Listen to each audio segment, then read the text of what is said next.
Yo, what up? Part 6 tayo. Nandito tayo sa McLear's Garage. Ang ganda pa rin ni Porky. Sobra. And ito na si Laxi.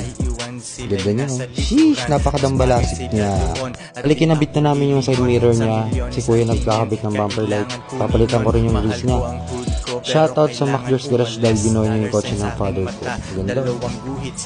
Tinanggal mo na yung mags kasi pinipinta ni Kuya. Ito yung mags ko, size 18, galing sa Dynamic Car Trading. Shoutout sa inyo.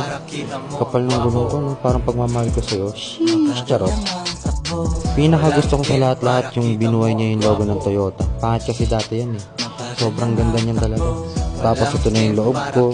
Napakalinis, wala nang bulok, wala nang butas. Yung upuan niya nasa upholster, yung di pa tapos.